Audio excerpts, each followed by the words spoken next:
Ladies and gentlemen, big finish. Another example where we have to predict SN1 or SN2, but before we do so, our previous video, I forgot to mention something. After the attack by the alcohol, you get this intermediate, which is part of the answer to that question, why is this not the final product? It's because this intermediate is what kind of molecule?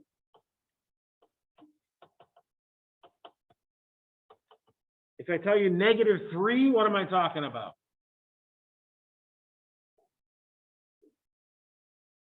What kind of number -3 is being referred to in this molecule? Could be -2. Then oxonium has a pKa of -2 or -3. You pick a number. So what makes it what kind of acid? What does strong mean? Reactive or not reactive? Reactive. It means it's never a final product. Never end reactions with strong acid. Never end reactions with strong acids. So something went and took the H off of it, okay? Usually the solvent, in this case ethanol. If you want a mechanism, it's just an acid-base mechanism, okay? That's why we drew the product we drew. The neutralized strong acid is the product, which is an ether, isn't it? That's an ether. And yeah, after that, we're going to go to our activity 5 to finish the day. We got 2 copies of this one up top, one here. And this one is an example where this nucleophile conclusion is in opposition to the solvent conclusion, and it's not a problem. How can that be? The reason is that carbon with the leaving group has only 1 carbon attached. What category is it? Primary RX.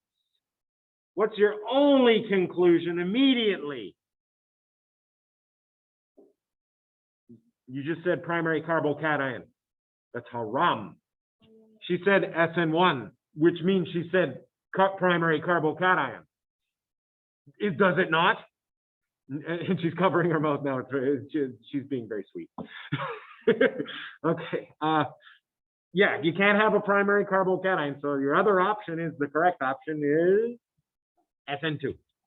Backside attack is very easy with a primary carbon. Now, guys, you're only going to get 2 out of 4 on this box if you leave it like that. You say, but wait, I have the right answer. I can move on, right? No, you can never move on. You get a point for each line of the analysis, regardless if you're going to use it for your overall conclusion. I need the nucleophile next. 2, new. RCO2H. It's another neutral oxygen nucleophile. Same conclusion every time. What is it? A previous example.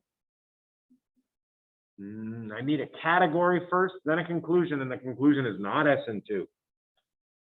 Neutral oxygen makes an oxonium, which is very unstable. We don't like that.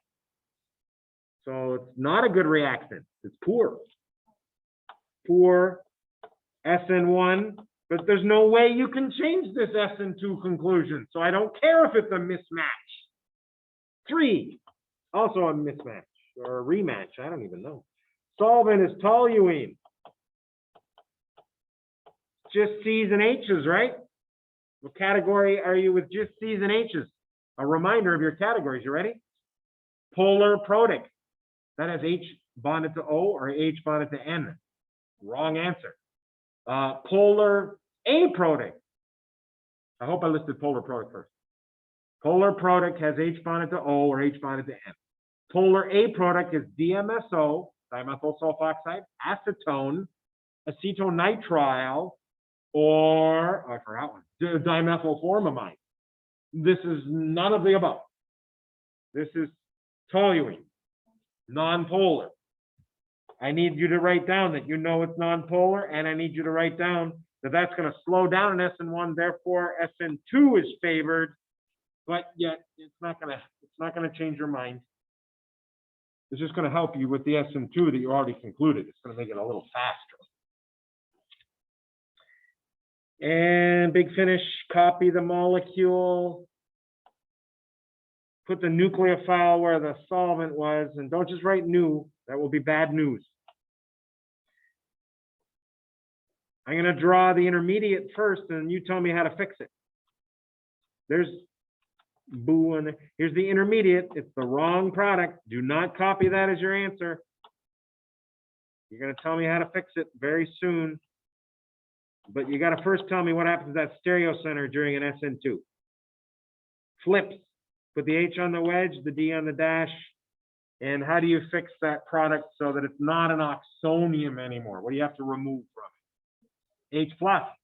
I'm removing H plus now. There's the H plus, and there's the plus. There you go. There's your final answer. Not racemic at all. You took a stereo center that was R. Here's your priorities if you're curious. We haven't done stereo centers with D yet, have we? Why is that 3 and that 4? Talk to me. It follows our rules that we learned in test 1. What's the mass of a D? 2. It's got a proton and a neutron. It's a hydrogen with an extra neutron, right? What's the mass of a hydrogen? 1. So it's heavier. It wins. Used to be R. I don't care how you draw it, as long as it's S, then you're in good shape. Easiest way is to put the nucleophile where the leaving group was and do a single switch on the H and the D. It's just very straightforward. And that is the end of the day. Congratulations.